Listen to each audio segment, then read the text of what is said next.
Salut, c'est Edith chez Quête Acceptée. Je suis en route vers le Grandeur Nature Alfheim pour la fin de semaine. J'essaye un nouveau GN et je fais le défi RPG-ED numéro 12, le concept de personnage le plus fou que j'ai jamais fait. Là, c'est un personnage fou dans le sens, fais pas ça sérieusement.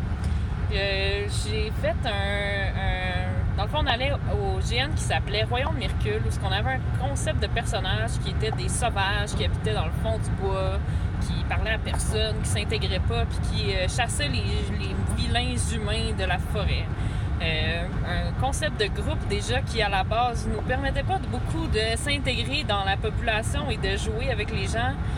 Moi puis mon chum, déjà qu'on aime beaucoup faire du roleplay de taverne puis tout ça, ben là, fallait rester dans notre coin parce qu'on avait décidé ça. Mais là-dessus, en plus, j'ai décidé que je jouais un personnage qui était une femme-chat muette. Ouais, muette. J'ai vraiment passé 3-4 GN à ne pas parler, communiquer seulement par des signes. En plus que j'aime les backgrounds compliqués, mais celui-là, je m'étais vraiment compliqué la vie.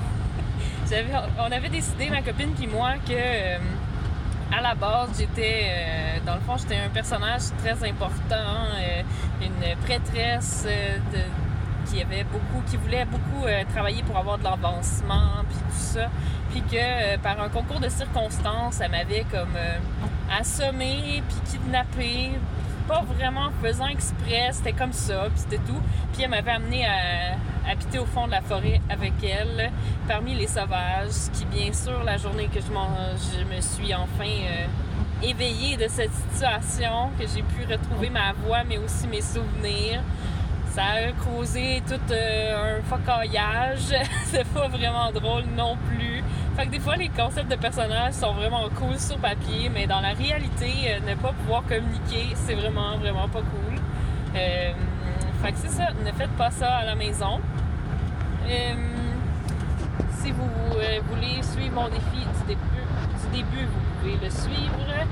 Sinon, je vous invite à découvrir vos quêtes sur quêteacceptée.ca/matquête où je vous écris régulièrement des petits défis à faire dans votre vie de tous les jours, comme si vous étiez l'aventurier de votre vie.